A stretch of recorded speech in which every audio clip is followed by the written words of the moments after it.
This conversation is brought to you by philosopherstalk.com, where thinkers discuss. Created by AITalkerapp.com. Create your own animated conversations. Link in the description. Mr. Jefferson, I want to begin with a simple proposition. The world is safer today than it was on June 21st, 2025, the day before Operation Midnight Hammer. And I want to begin with an equally simple counter-proposition. The world is more dangerous today than it was on June 21st, 2025, and the strikes are the primary reason why. The Fordow uranium enrichment facility was buried 80 to 90 meters underground, inside a mountain. Iran was enriching uranium to 60% purity. That program is now severely damaged and set back by approximately 2 years. How is that more dangerous? Because Iran is already rebuilding. Satellite imagery shows reconstructed structures at the 7th-of-tier industrial complex near Isfahan, the facility linked to centrifuge production. The program is not ended. It is dispersed, hardened, and being buried deeper underground so that the next round of bunker buster bombs cannot find it. Rebuilding under pressure is not the same as building without constraint. The Abraham Lincoln Carrier Strike Group is in the Arabian Sea. Iran is negotiating in Geneva. None of that existed before June 22nd. Let me tell you what else exists now that did not exist before June 22nd. At the Taligan 2 facility at Parchin, Iran has completed a concrete sarcophagus around the site and is covering it with soil, so it is unrecognizable from aerial surveillance. Iran's analysts say the program is reconstituting faster than anticipated. You destroyed the visible facilities and taught the engineers exactly which vulnerabilities to eliminate in the next generation of installations. The July Pentagon assessment found the program set back approximately 2 years. That is 2 years of reduced capability. That is a meaningful strategic result. 2 years bought at the cost of a lesson that every nuclear-aspiring nation on Earth is now absorbing in detail. And that lesson is the heart of what I want to debate today. State it plainly, then. Libya gave up its weapons program in 2003 in exchange for normalized relations with the West. 8 years later, NATO airstrikes helped bring down Muammar Gaddafi. The lesson was clear. The lesson was that Gaddafi made catastrophic governance errors that provoked a domestic uprising. Nuclear weapons would not have saved him from his own people. Ukraine surrendered its nuclear arsenal in 1994 in exchange for security guarantees from Russia, the United States, and Britain. Russia invaded anyway. The security guarantees were worthless. An argument for better enforced security guarantees, not an argument against military action against Iran, specifically. And now, Iran, which maintained strategic restraint, which stayed at the threshold level rather than crossing it, which was attacked by American bombers on June 22nd anyway. A senior Iranian advisor named Mehdi Mohammadi went on state television in January of this year and said plainly that Washington's demands translate into disarming yourself so they can strike you when they want. A piece of Iranian state television propaganda you are presenting as strategic analysis. It is a rational, strategic conclusion drawn from observable historical facts. Libya disarmed and was destroyed. Ukraine disarmed and was invaded. Iran restrained itself and was bombed. What conclusion should every watching nation draw from that sequence? The conclusion that America will act to prevent nuclear proliferation when diplomacy fails. That is a deterrent message, not an invitation. It is an invitation to every nation with nuclear ambitions to complete its program as quickly as possible, before it too finds itself on the wrong end of a GBU-57 massive ordnance penetrator. Or it is a warning to every nation with nuclear ambitions that the United States has the will and the capability to destroy their program before completion. That warning is more credible today than it was on June 21st. Saudi Arabia's Crown Prince has explicitly stated his country will pursue nuclear weapons if Iran acquires them. Saudi Arabia's deepening defense cooperation with nuclear Pakistan, which many analysts believe includes understandings about Pakistan's nuclear arsenal, reflects a hedge that predates these strikes but is now accelerating. Saudi nuclear hedging would occur regardless of the June strikes. It is a response to Iranian ambition, not to American action. Turkey has signaled interest in an independent nuclear capability for years and has chafed under NATO's nuclear arrangements. These signals are now growing louder. Turkey's nuclear ambitions are a product of Turkish political calculations that have nothing to do with what happened at Fordow. You have a dismissive answer for every piece of proliferation evidence that does not require you to revise your conclusions. And you have a proliferation concern for every piece of strategic evidence that does not require you to revise yours. Let me state your full argument fairly, because I was raised with intellectual honesty, unlike some people who write about equality and practice something rather different. I look forward to your version of my argument. Your proliferation argument, at its most serious, contends that military strikes teach watching nations that only a completed nuclear weapon provides genuine security against American power. That the strikes will therefore accelerate the very proliferation they claim to prevent, producing more nuclear aspirants, more hidden programs, and a more fractured international non-proliferation architecture than existed before June 22nd. Every nation that watches America bomb a threshold state and then threatens to bomb it again absorbs that lesson and adjusts its behavior accordingly. That is your argument stated at its strongest. That is my argument.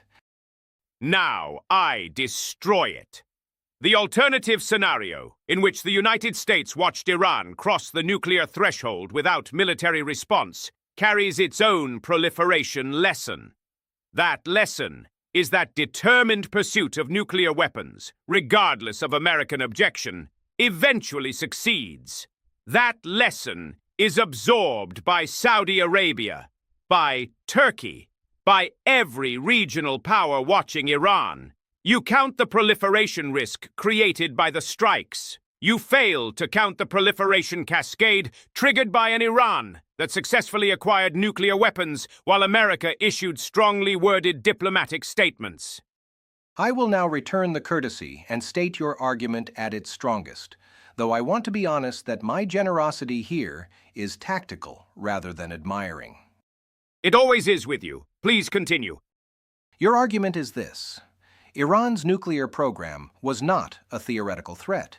It was a documented, advancing program approaching weapons-grade enrichment after 3 decades of failed diplomatic efforts.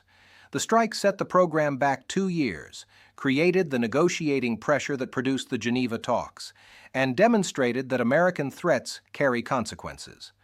Without the credible demonstration of force on June 22nd, Iran had no incentive to negotiate seriously, having watched America accept repeated violations of the JCPOA and other agreements without meaningful military consequence.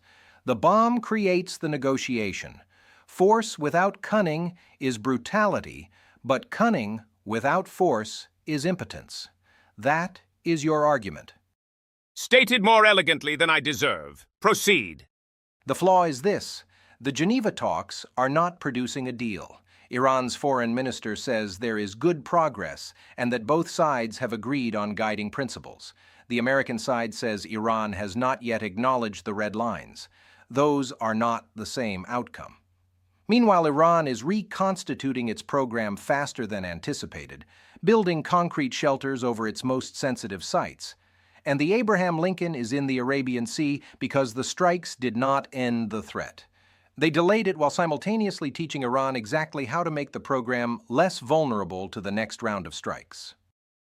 Imperfect outcomes are still better than the alternative. A 2-year delay with ongoing negotiating pressure is better than no delay and no pressure. Iran struck the Al Udeid airbase in Qatar on June 23rd. Thousands of American service members were stationed there. American soldiers were in the blast radius of Iranian missiles the day after American bombers destroyed Iranian nuclear facilities.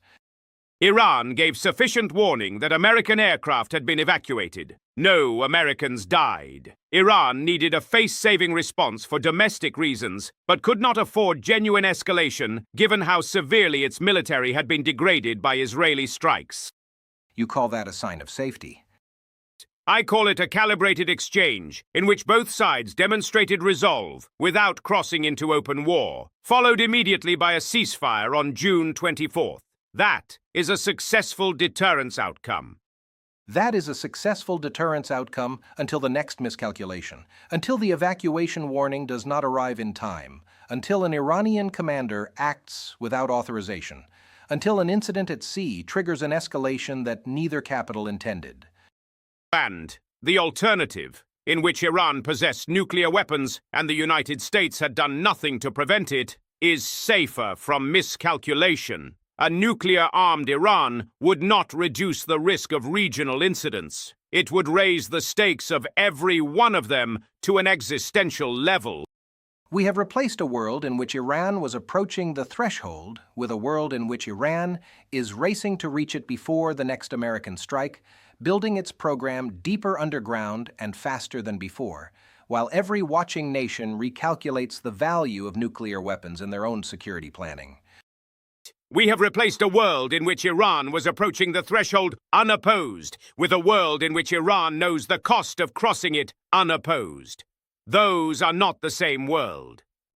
The world is more dangerous because the strikes proved that American power will not distinguish between nations that are genuinely threatening and nations that merely possess capabilities America finds uncomfortable. The world is safer because American power proved it will act when diplomacy fails against a regime with 40 years of documented regional aggression and a nuclear program approaching weapons grade. Those two conclusions cannot both be correct. Mine is correct. Mine is correct. The proliferation cascade has already begun.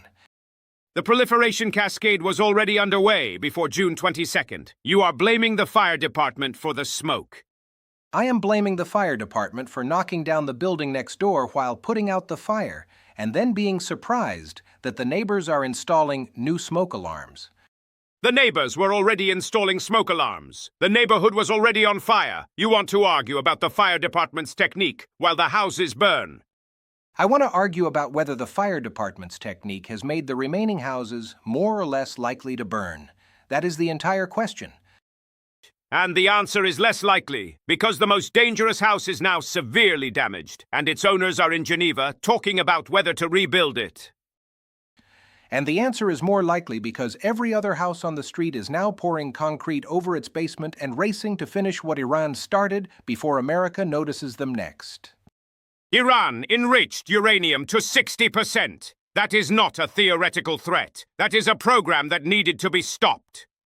And stopping it by bombing it has produced a more hidden, more dispersed, more hardened program that is reconstituting faster than your own Pentagon anticipated. Better a reconstituting program under military pressure than a completed program with no pressure at all. You are describing an endless cycle of strikes and rebuilding and calling it strategic victory. You are describing an endless cycle of negotiations and violations and calling it principled restraint. The world is more dangerous. The world is safer. Warmonger. Naive idealist. The lessons of history are not on your side. The lessons of history are written by the republics that survived, not by the ones that negotiated eloquently while being destroyed.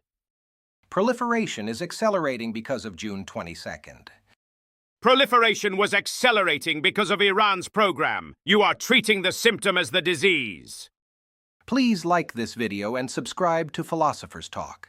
I ask for your subscription sincerely, and also in the fervent hope that a larger audience will produce at least one viewer who can explain to Signor Machiavelli the difference between solving a problem and relocating it underground with a concrete sarcophagus on top.